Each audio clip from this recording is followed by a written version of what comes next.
अस्सलाम वालेकुम गाइस, कैसे हो? ठीक हो गाइस? आज भी मैं आप लोगों को लेक्चर दूंगा, लेकिन उससे पहले कुछ पॉइंट्स शेयर करूंगा। मैं आप लोगों को यूट्यूब पर फ्री का पढ़ाता हूं।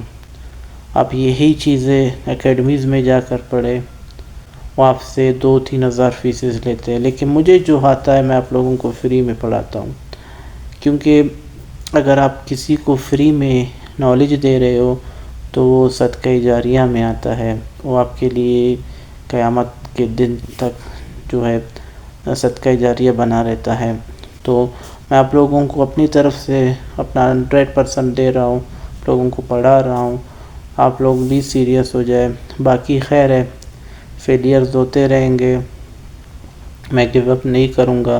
बहुत से लोग क्रिटिसाइज़ करते हैं कि आप वायरल नहीं होंगे, आप आगे नहीं जा पाएंगे, लेकिन मेरा मेहनत जारी है और मेरा अल्लाह से यही दुआ है कि अल्लाह मुझे जल्द ऐसा मकाम पर पहुंचा, ऐसा कामयाबी दे कि ये जो मेरे ऊपर क्रिटिसाइज़ करते हैं ये मेरे सक्सेस पर आकर मुझे हार पहनाए। इंशाल्लाह अल्लाह ऐसा वक्त लाएगा जो आज क्रिटिसाइज़ करेंगे वो जो है सक्सेस डेज़ में आके मुझे हार पहनाएंगे। इंशाल्लाह मेरा अल्लाह पे यकीन है। तो चलते हैं अपने जो है लेक्चर की तरफ। तो गाइस, हम लोगों ने जो है पिछले वीडियो में पढ़ा था, पिछले लेक्चर में, कि पॉजिटिव इंडेफिनेट का मैंने हवाला दिया, उसका इंट्रो पूरा हो गया लेकिन सेंटेंसेस रह गए। पहला जो सेंटेंस है वो है पॉजिटिव सेंटेंसेस। अभी पॉजिटिव सेंटेंस को डिफ़ाइन करना तो हर किसी को आता होगा, लेकिन फिर भी आप लोगों के लिए मैं डिफ़ाइन करता हूँ। Those sentences in which we give a positive statement that is known as positive sentence। वो जुमला जिसमें हम जो है एक पॉजिटिव बयान देते हैं, एक सही बयान देते हैं, उसे पॉजिटिव सेंटेंसेस कहते हैं। इसका फार्मूला क्या है? Subject plus first form of the verb plus S E S I S plus object. मैंने आप लोगों को बताया था कि आप लोगों को बताऊंगा कि S E S I S का क्यों यहाँ पे एडिशन हो रहा है। यहाँ पे अगर आपका सब्जेक्ट ई शी इट और सिंगुलर नेम है तो S E S I S का इजाफा होगा। अभी से बता रहा हूँ, सिर्फ और सिर्फ पॉजिटिव सेंटेंसेस में। जैसे यहाँ पे मेरा फर्स्ट सेंटेंस में मेरा सब्जेक्ट शी है, शी कुक्स फूड। अभी देखो वर्ब के साथ मैंने एस का इजाफा किया है क्योंकि यहाँ पे सब्जेक्ट शी है। और दे गो टू स्कूल, अभी यहाँ पे प्लूरल सब्जेक्ट है तो मैंने एस का इजाफा नहीं किया क्योंकि हमें ग्रामर इस चीज़ की इजाज़त नहीं दे रहा। और यहाँ पर आप लोग सोच रहे टू क्या है? टू प्रीपोजिशन है जो कि डायरेक्शन को शो करता है। और फिर चलते हैं नेगेटिव सेंटेंसेस की तरफ।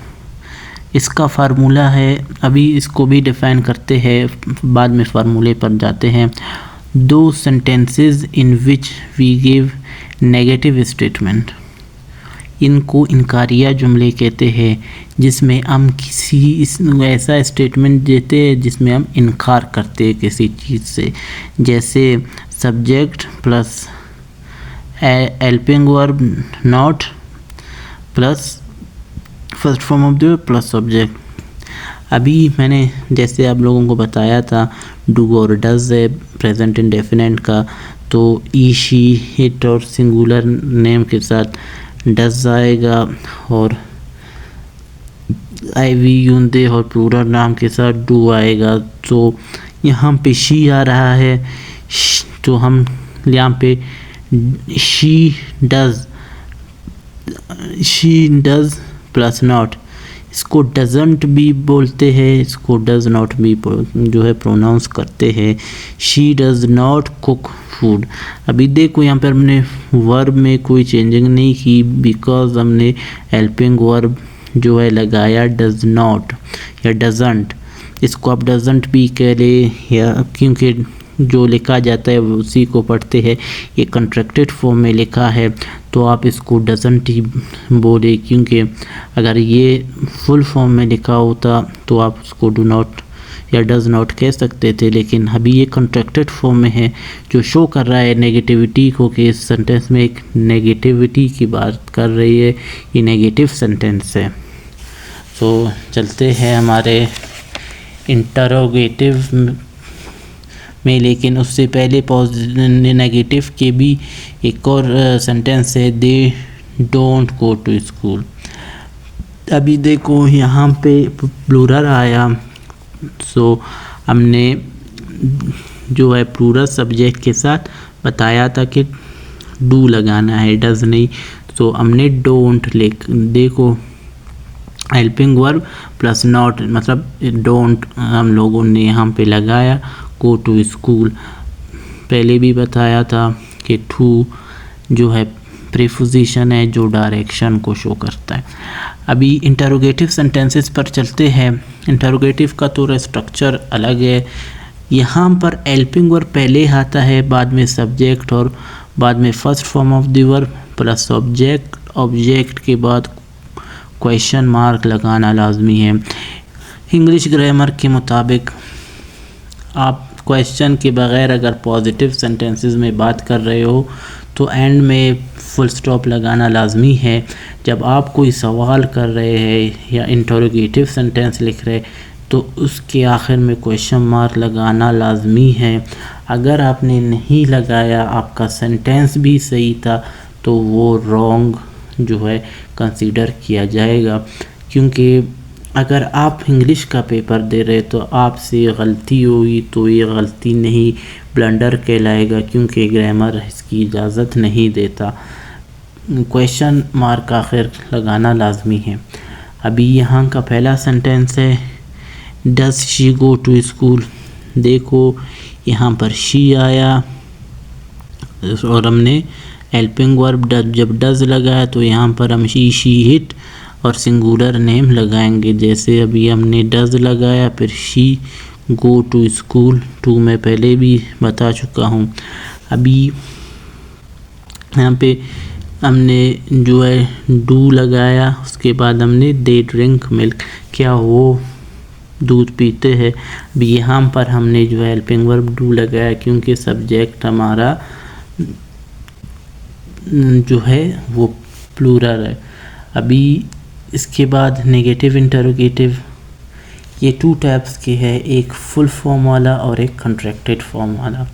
अभी helping verb plus subject plus not plus first form of the verb plus object, यानी इधर हम सवाल में ही इनकार कर रहे हैं। ये ऐसे सेंटेंसेस है, ठीक है। दो sentences in which they are interrogative negative sentences in which we negatively ask question, जैसे कि does she not go to school, क्या वो स्कूल नहीं जाती।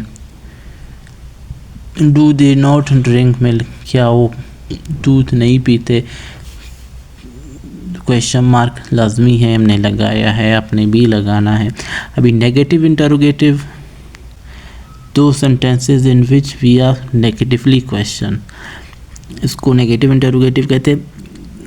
तो ये वो फुल फॉर्म वाला था, एक कॉन्ट्रैक्टेड फॉर्म वाला है। अभी subject N T plus subject plus first form helping verb plus N T, यहाँ पे हमने नॉट को कॉन्ट्रैक्टेड फॉर्म में लिखना है, plus subject plus first form of the verb plus subject plus question mark. Doesn't she go to school, don't they drink milk, ये contracted form वाला हो गया।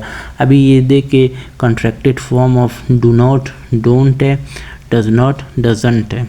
सो ये हो गया आपका पूरा प्रेजेंट इंडेफिनिट टेंस।